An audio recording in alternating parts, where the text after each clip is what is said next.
Naz Shaukat Ali. And a jolly good morning it is. This is Newsline, live as always from the Newsfirst studios in Dawson Street in Colombo and broadcasting on TV1, part of course of the Capital Maharaj Group. This morning on Wednesday the 30th of August 2017, it marks International Day of the Victims of the Enforced Disappeared. And to talk about that and about international migration as well, I suppose, is the resident coordinator for the United Nations in Sri Lanka, Mr. Giuseppe Crocetti. Very good morning to you, Mr. Crocetti. Good morning for us. And thank you for being on Newsline.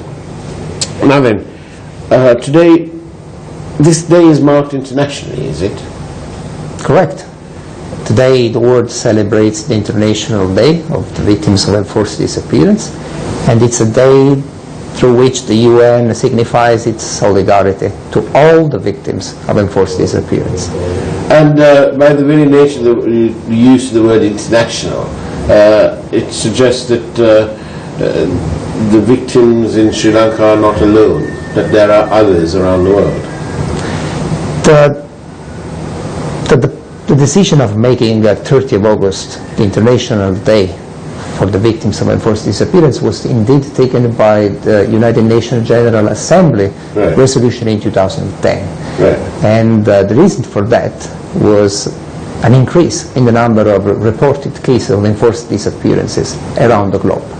And symbolically, the decision of marking this day for the victims of enforced disappearance came in 2010, which was the year in which the Convention for the Protection of All Persons from Enforced Disappearance came into effect after being adopted by the UN General Assembly resolution in 2006 and opened for signature in Paris in 2007. And is the complaints of the disappeared or about the disappeared, does it necessarily, almost necessarily, does it increase where there is a sort of a war situation? Accounts of enforced disappearance can happen anytime, anywhere, and it is understood that in the context of a conflict, at times there are situations in which enforced disappearance may be used as a means to commit crimes and to get information. So in such cases the Convention is very specific and established that if enforced disappearances are perpetrated systematically and widely, they may amount to crimes against humanity.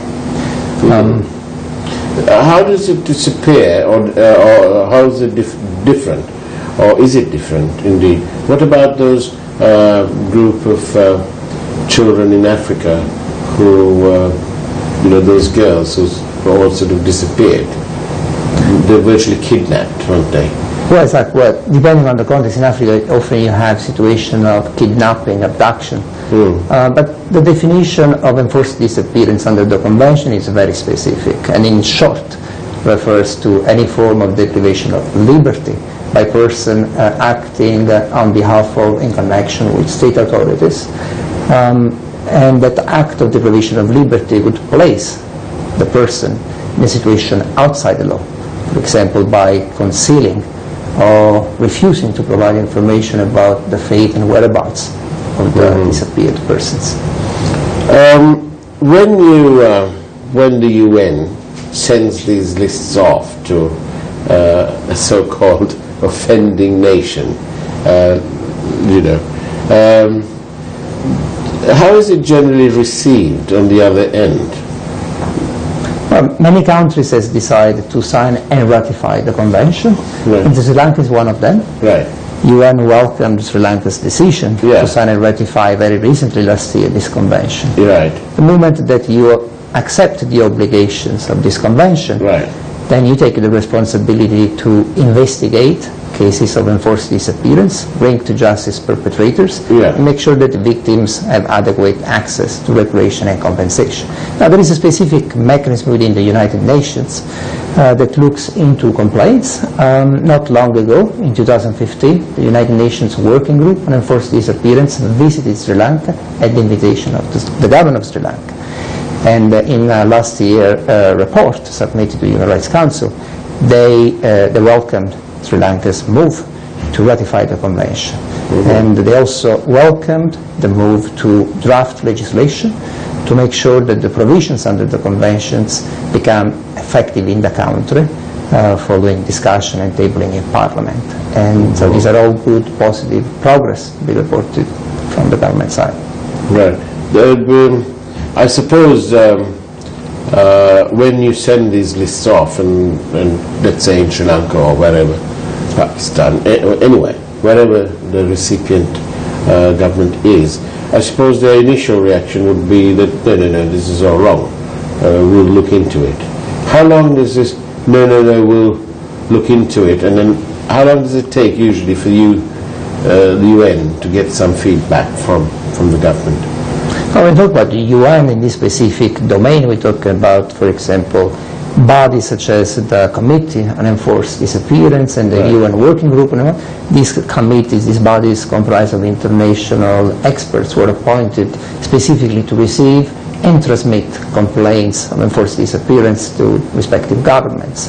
And that was the case, for example, for Sri Lanka. A number of cases were transmitted to the government of Sri Lanka, and it is understood that the government of Sri Lanka is committed to look into each and every one of these cases. And in fact, the UN Working Group on Enforced Disappearance noted and acknowledged the positive engagement of Sri Lanka to collaborate in looking into this matter. So Sri Lanka is, there's nothing really to worry that Sri Lanka is not doing anything. Sri Lanka is in fact doing something, making progress? I think the very simple fact that the government decided to ratify the convention, it is moving ahead with drafting and passing legislation, is a positive sign, because at that point the government accepts obligations to investigate cases and bring perpetrators to justice. So only for that I think the government should be commended. This is not the, so this is a bit of a progress from previously. Yes, we've seen that Sri Lanka transitioned to a coalition government, and this government committed to a broad process of reforms, and with a focus on inclusiveness, making sure that the process of reforms applies to all sectors of society and all persons of Sri Lanka.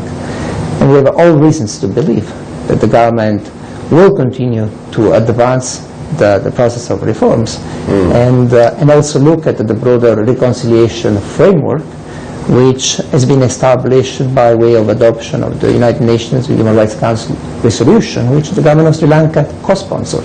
And by co-sponsoring that resolution, the government has agreed and has committed to a number of reforms around 4 main domains, which is the right to truth, the right to justice, the right to reparation, and guarantee of non-recurrence. And at this point, while it is understood that it's a lengthy process, as it should be any process as complex as this, that involves consultation with different sectors of society, and also requires consensus by all parties, it will take time, and it will take the time that it requires. But we are fully confident that the government will deliver on its commitments. So this problem hasn't been put on a shelf. The government here is actively engaging the issue of getting it. It is. A number of high-level visits by the United Nations over the past years have commended and noted that there has been indeed progress by the government. It's also been noted, though, that it's important not to lose momentum and continue to advance the reform process and the peace consolidation agenda, something that the United Nations, including the United Nations in Sri Lanka, is fully supported. From the perspective of the UN, is it, or these agencies, that look into these matters and lobby governments across the globe to be inclusive, from that sort of perspective, from your perspective, is it easy to deal with a coalition government, or easier than dealing with a strongman? Well, there are, I think, pros and cons with any of the two types of governance. I think ultimately it comes down to making sure that the needs and rights of all sectors, society and people, are fulfilled. And in that regard, I think this coalition government is taking a number of proactive steps in order to do that. I see. So it's ongoing, and you know, everything's well, it's not going swimmingly, but it's you know, it's being addressed. And where does the I notice, of course, that you're the chief of mission for the International Organization for Migration, and now that's an interesting one, because of course we have reports in Sri Lanka, not only from Sri Lanka, but let's deal with Sri Lanka, of people who decided to migrate, but they migrate through, let's say, non-traditional methods. They're not all going through the Bandaranaike airport or the Colombo port.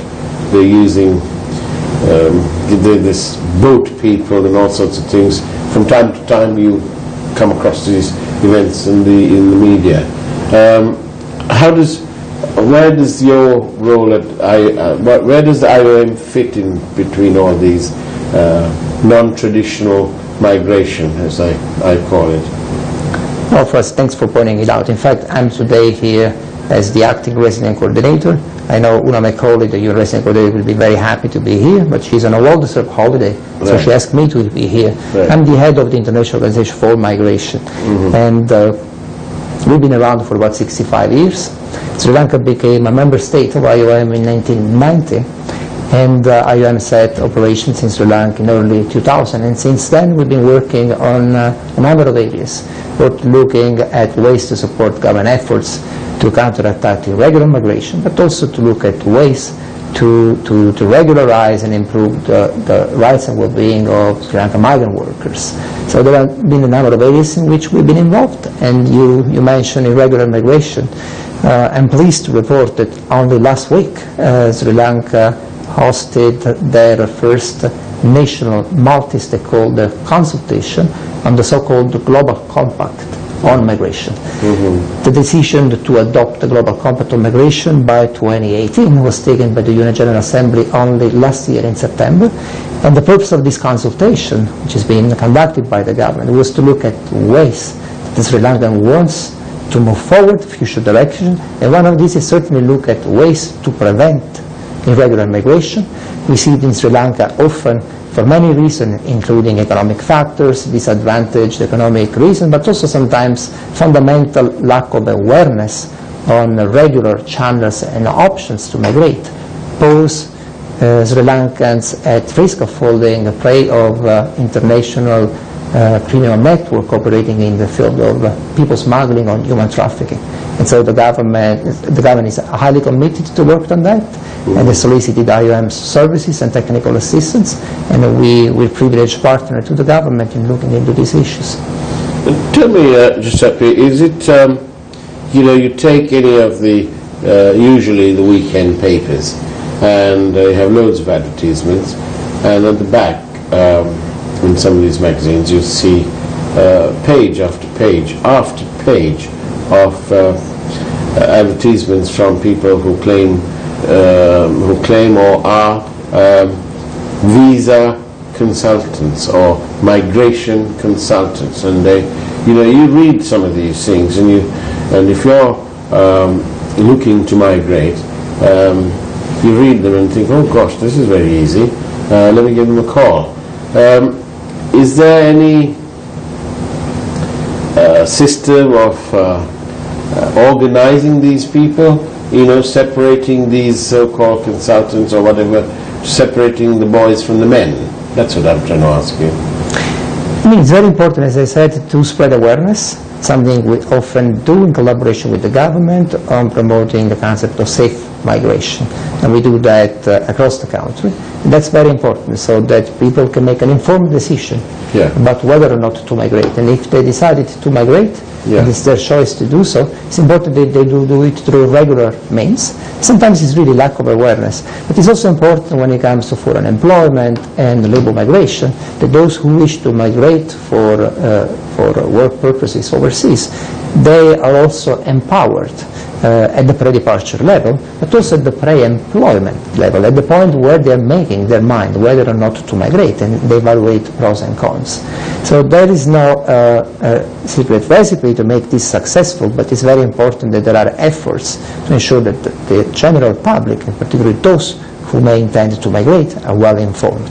And you can do that in a number of ways, from the perspective of law enforcement, by strengthening border management, something IOM does, in support of the government efforts to strengthen border security while at the same time advancing economic development and opportunities for foreign investment in the country, but at the same time ensuring that while foreign employment is important to the country as a result of the importance of remittances, money that these migrant workers send back, at the same time there are the conditions for migrants to migrate safely, orderly, and with full respect of their rights and well-being.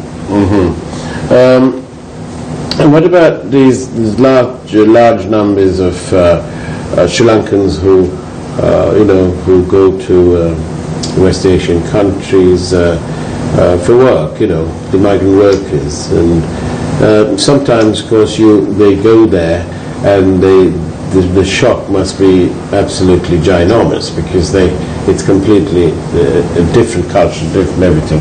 And so, the IOM, do you all also work directly, or perhaps indirectly even, on ensuring that the rights, the basic rights of these workers who go out to foreign lands to work are actually taken care of, because it's some foreign land?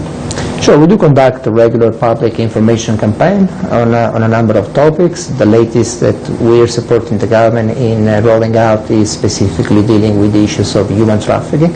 But it's also important, as you pointed out, to make sure that migrants are well aware of the socio-economic and cultural context of the countries they migrate to. So for that, IOM has been conducting now for a number of years so-called cultural orientation program for certain categories of migrants, and they proved over time to be very effective in preparing before departure migrants to what they are to expect once they migrate, because the success of their migration experience and the success of their integration prospects into the host countries heavily rely on their ability to be accepted and accept different social norms.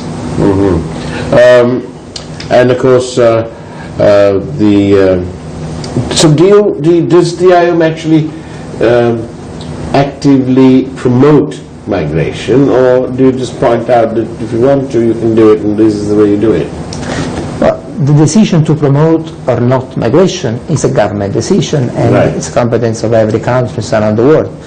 My IOM's approach is to ensure that everybody is free to make a decision whether or not to migrate, and if it does so, to do it safely and regularly, ensuring that there is no threats or risks in the migration pathway.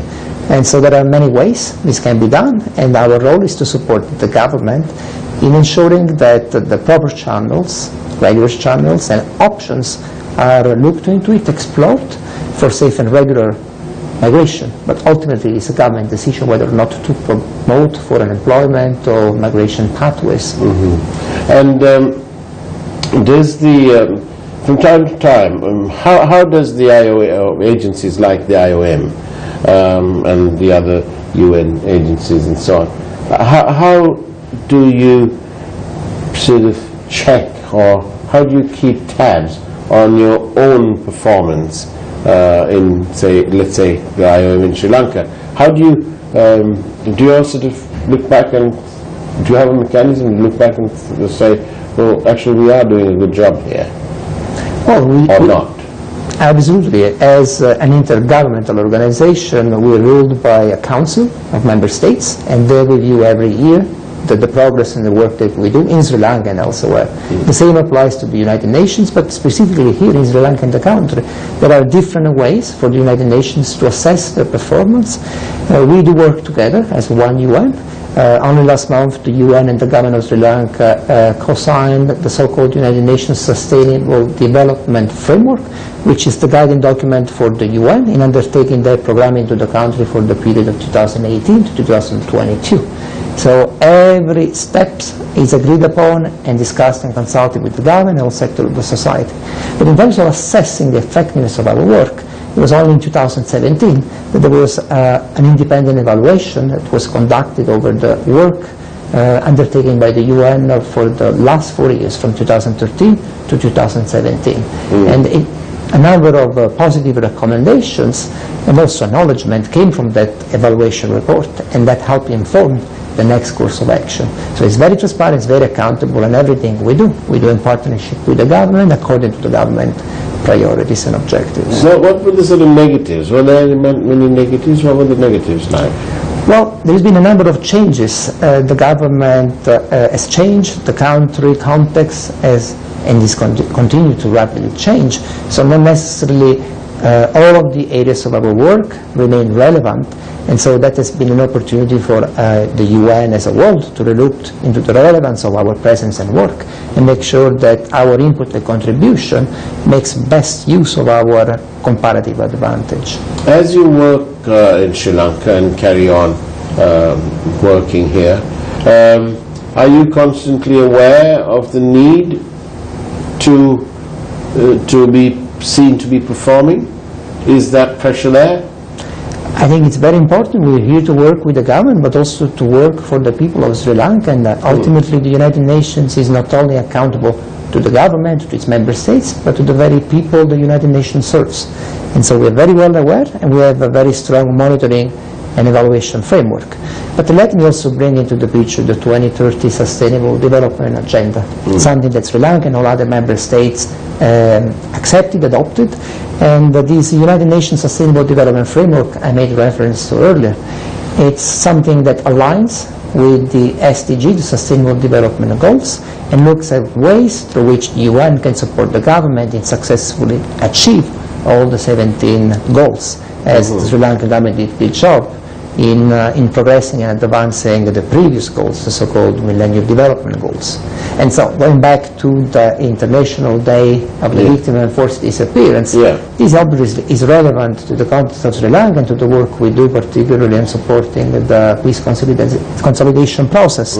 And there is one goal, the Sustainable Development Goal number 16, that looks specifically at peace, justice, and strengthening institutions. And the United Nations is supporting the achievement of this goal, and has made sure that this United Nations Sustainable Development Framework as a specific component on engaging towards the lasting peace. And so this is something that all the 13 United Nations agencies in the countries are supported, and we're working currently and will continue to work with government and with all sectors of society to make that happen. You see, it's very encouraging.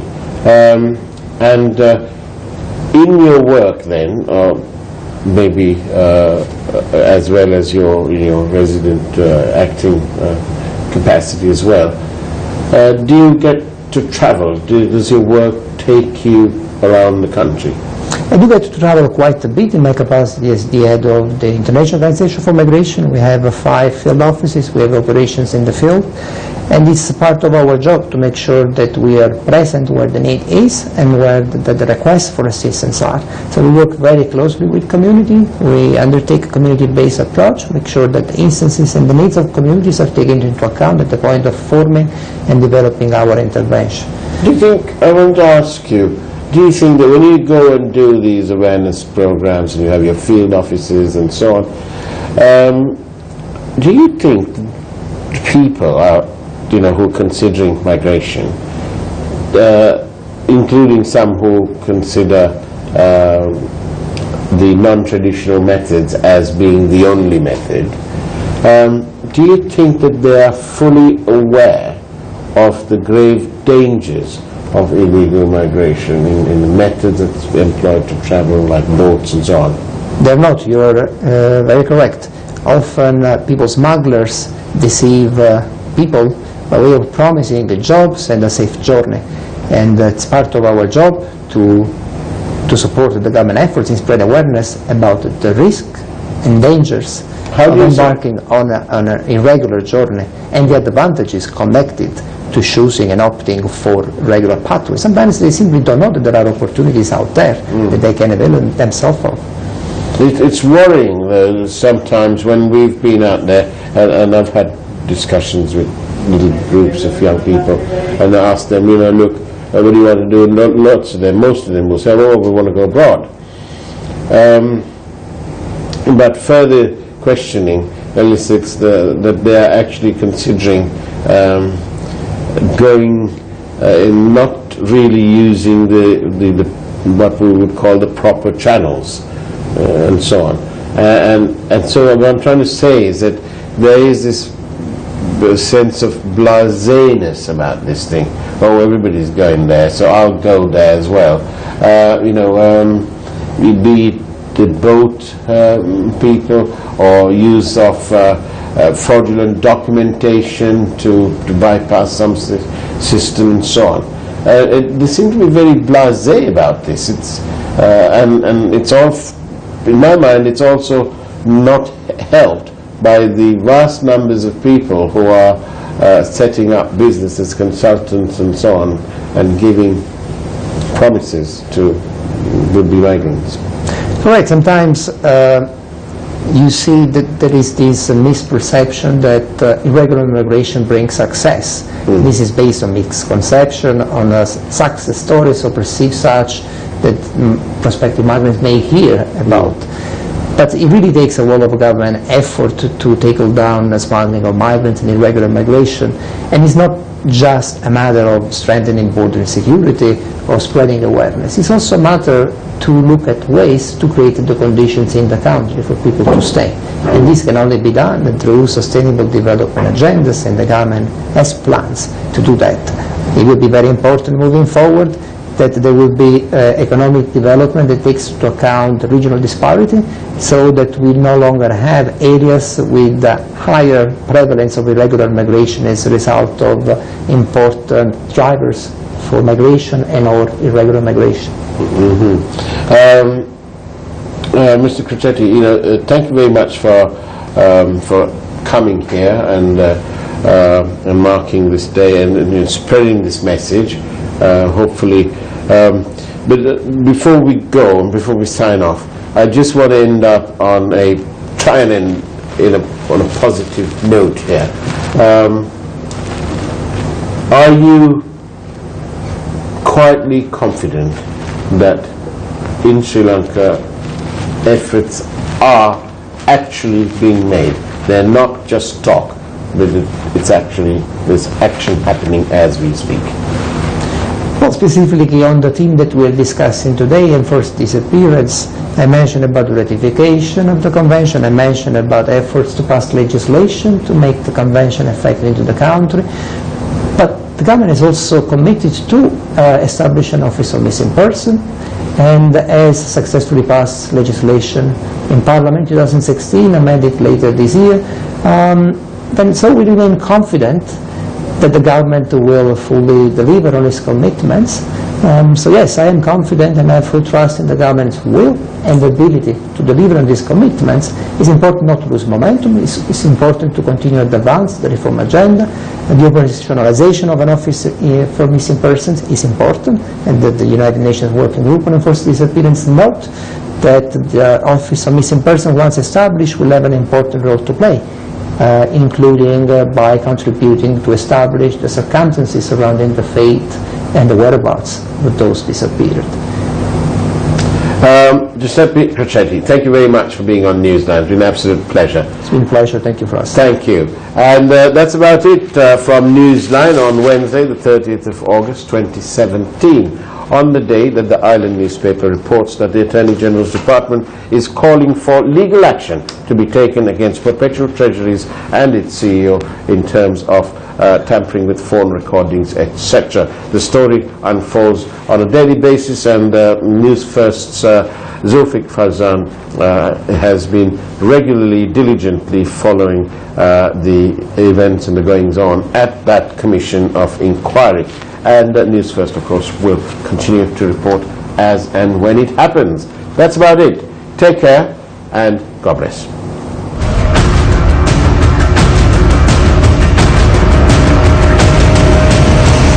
Newsfirst Newsline with Faraz Shaukat Ali.